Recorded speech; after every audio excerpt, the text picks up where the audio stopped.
Hey, welcome back to our third episode for Insightful Commerce. My name is Michael Lobomba, and I'll be the host. So, previously we discussed the business environment and categorized business environment into two. So, there is the physical environment and there's the virtual environment. You can decide to do business either on the internet or physically. Physically, it's commonly known as brick and mortar. So, on this episode, I wanted us to discuss about the business infrastructure, like what really entails having a business. How can you claim that you have a business? Pretty much. And there is quite a number of business infrastructure. I've listed down quite a number. There are about eight.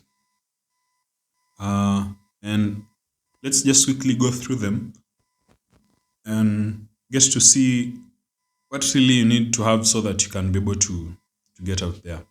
So, in business infrastructure, we have IT infrastructure, there is financial infrastructure, human resource systems.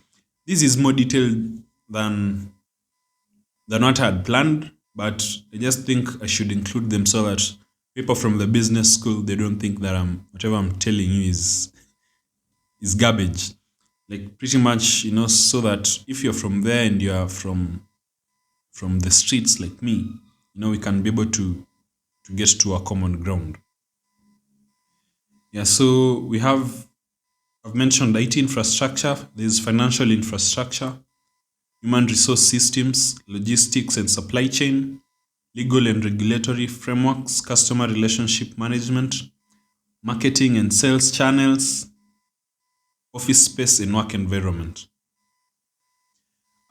In the brick and mortar industry, getting to business is quite easy because the only form of infrastructure, the basics, assuming you don't have loads of cash, you just want to get into business like instantly. Maybe you'd get an office space if you're a consultant like I, or if you sell services, you just get an office space or a yard somewhere where you can, if you're a mechanic, a yard somewhere where you can repair your client's cars, or you can get a salon space if you offer services.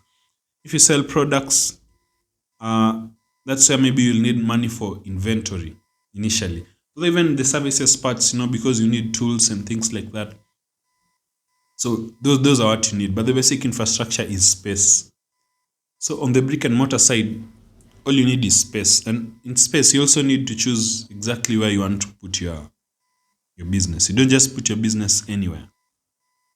There's quite a number of factors that you consider when you're choosing space. You can consider the type of business that you do. Uh, for some people, uh, getting into business, there are different types of businesses. You can either be doing retail or you can, I don't know whether I should call it wholesale or what it is, but you pretty much just create products, then you sell to another person. It's sort of B2B. So I don't know these people that are, should I call them manufacturing? But sometimes you don't manufacture products. Maybe you've just processed. Yeah, so I don't know what term to call this type of business. Is manufacturing a business? Now let's try to reason together. Is manufacturing a business? There is retail and then there is manufacturing. Although the people that retail, they earn from the manufacturers.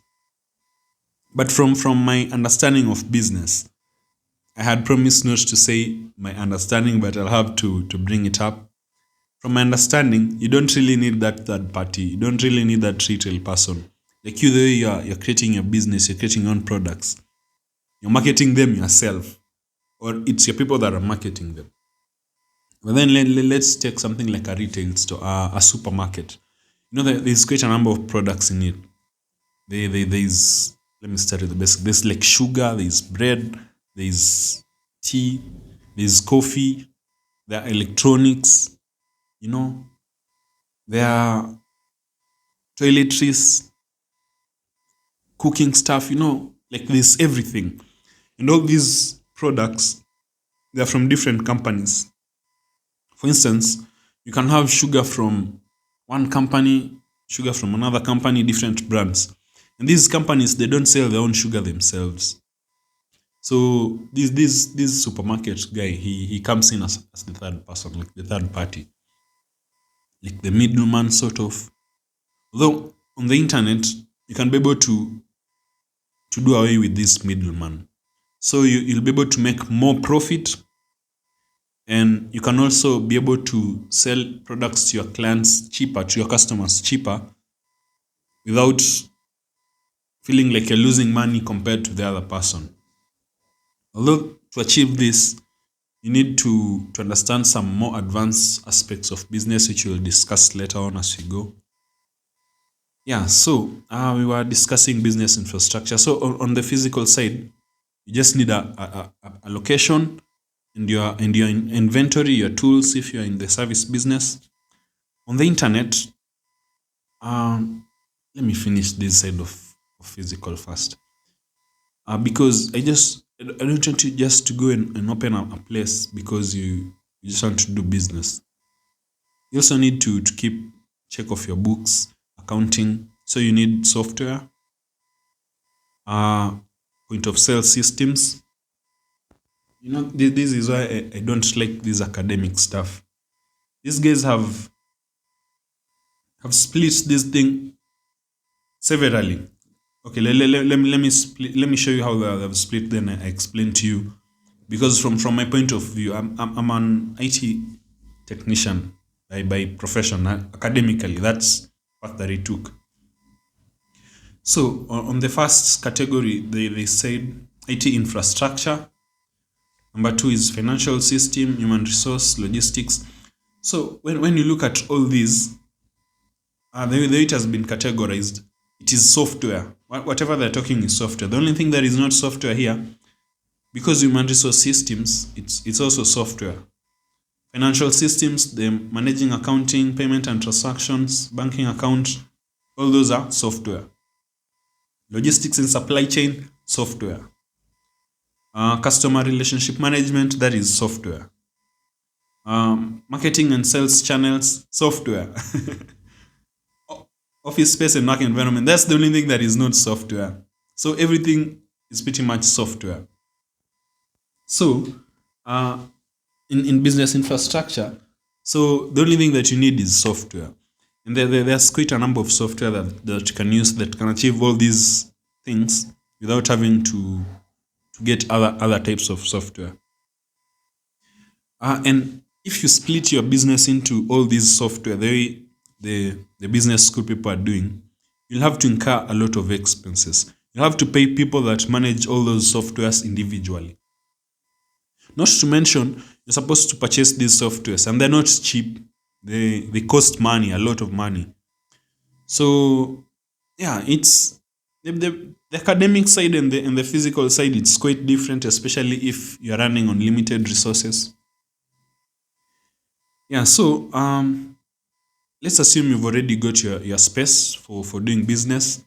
The first thing that you need to do just to start selling and keep your books well is a point of sale system, because a point of sale system can be able to do accounting, and you can be able to tell how much profit you're making. And in case the feds come and they need some tax, you can also be able to easily calculate how much you need to pay them. So that bit is done, okay? You can be able to run a multi-million business with only one system on your company, and that's a point of sale system. A point of sale system can be able to accept payment and do all those accounting stuff.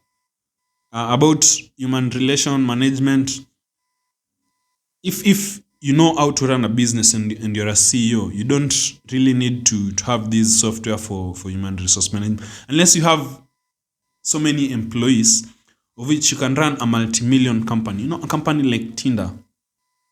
I was listening to one of the people that I was listening to. It's called Tai Lopez. Maybe you've come across him. And he was telling me he knows someone in the company Tinder. And the company has only 8 employees. And it's a multi-billion company. So you don't really need to have, assume you have 8 employees. Do you really need to have a human resource management system? You manage them yourself. You keep track of them yourself. So the only thing that you need to have is an accounting software, a point of sale system if you're selling products. And assuming let's use another example. You own an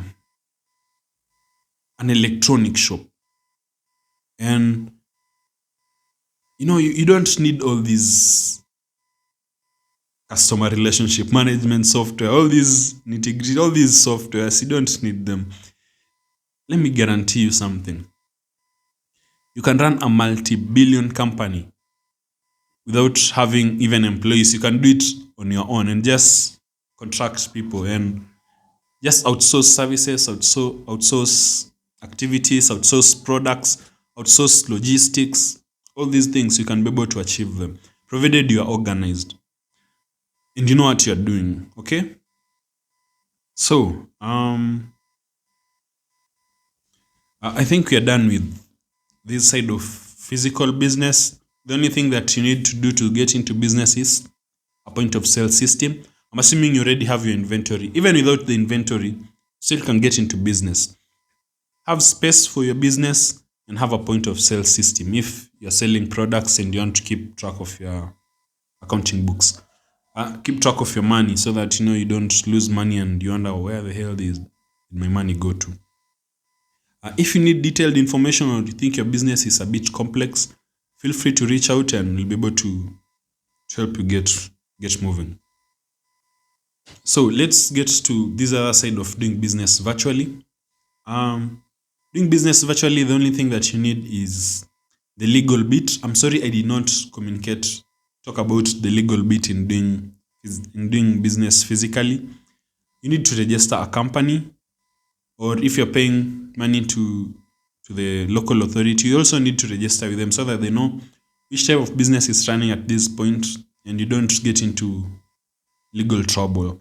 You also need to purchase licenses if your industry requires licenses according to the region. There's some regions that require licenses for opening business in certain sectors, just to monitor and ensure that everything is going right. And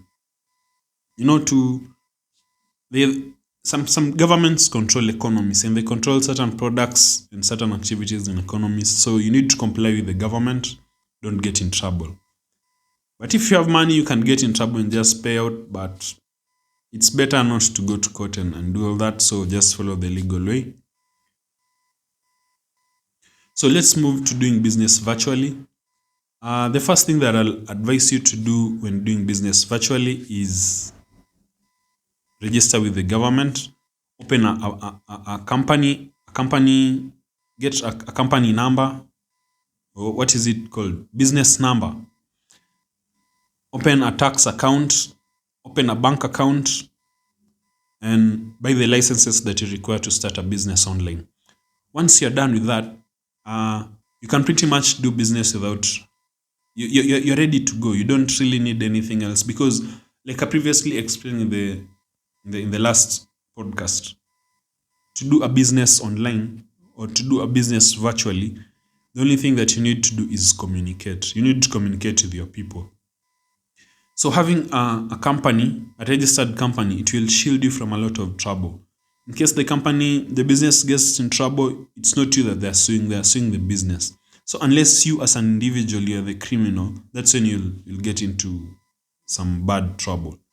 But if you as an individual, you're not a criminal, but the company just got into trouble because, it's life and people get in trouble and business can get in trouble. You have not planned for it, but then you just find yourself in trouble. So the company will be able to shield you from legal things and legal activities. There's also other advantages. For instance, if you want to dispose of the company, it's better if you already have a company and it's recognized by the government. It's easier to hand it over and, to even cash out. Yeah, so ensure you have a legal company. Ensure you register the company legally, and you're good to go. About getting the first sale, I'll not talk about it. That is audio for another video. That is content for another podcast, sorry. Then there's also another bit of opening a website. You can have a website, but also opening a website, it depends with quite a number of things which we'll get in detail. You can have a website to do your sales. You can sell on social media. There are some social media pages, websites that support selling products on them, such as TikTok has, I think, TikTok commerce or TikTok e-commerce, something like that. There's Facebook shop. Instagram has a shop also. Pinterest, I'm not sure, but I think it also has a shop.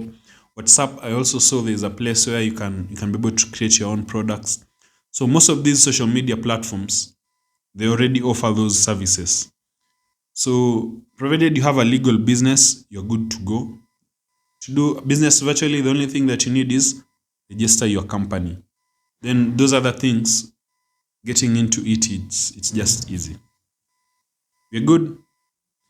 Yeah, so I think that's done for today. I'm glad we've gone through the business infrastructure. So let me just go through the list quickly so that you need to have IT infrastructure. Those are softwares. That is if you are running a physical business, you're running a brick and mortar business. You need to have you need to have space, you need to have IT infrastructure, you need to have softwares that run the company and do your point of sales. And the software that we discussed is point of sales. That is the only important software that you need in a business, nothing else. A point of sale system that can be able to track your inventory, track your sales, and just give you an overview of how much you're selling, how much you're making, and whether the business will be profitable. It will be easier to manage so that you can be able to concentrate on other things such as growing the company and making other things better.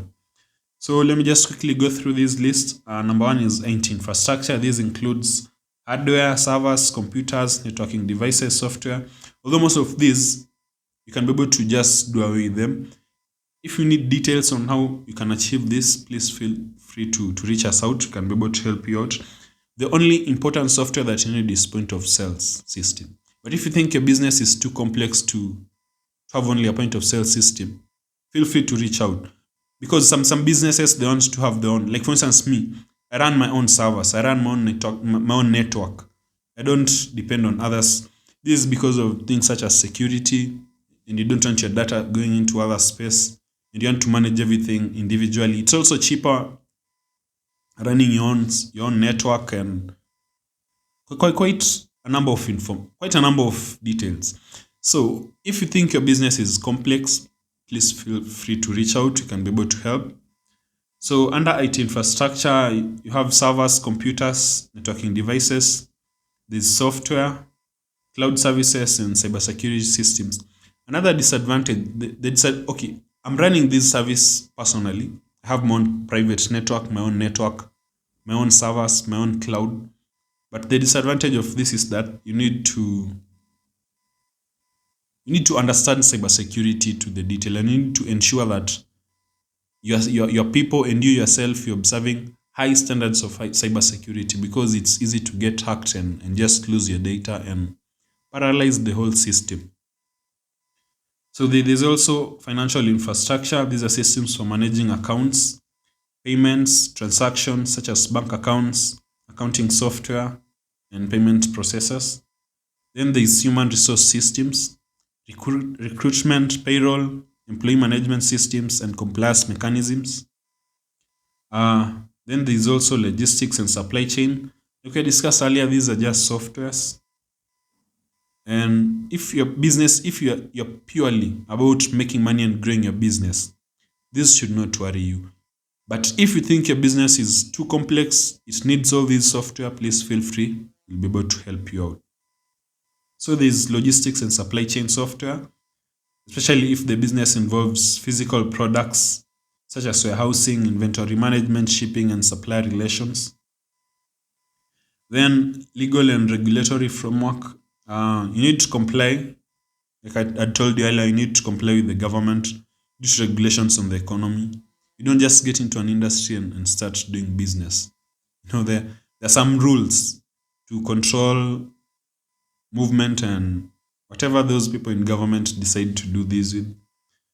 So yeah, then there is customer relationship management these are systems to manage customer data, interaction, sales pipeline, such as Salesforce and HubSpot. Then marketing and sales channels. These are especially when you're on the internet, such as websites, social media, email marketing platforms, and any e-commerce systems in place. Then office space and work environment. For those of us that are working on the internet, we don't necessarily need um, we don't need an office space. You can work inside your home, unless you're too big. That's when you can maybe rent a warehouse somewhere. Okay, warehouse is the wrong word. You can rent a go down somewhere and just do all your operations there. You don't really need an office space. But if you feel like you need an office space, because just rent a bigger house and and make one room your office. You don't really need to be leaving your house to go somewhere if you're 100% online. And if you're physical, all you need is just space for doing a business. We'll discuss about choosing space for doing a business in another podcast. But yeah, so I think that's enough for today.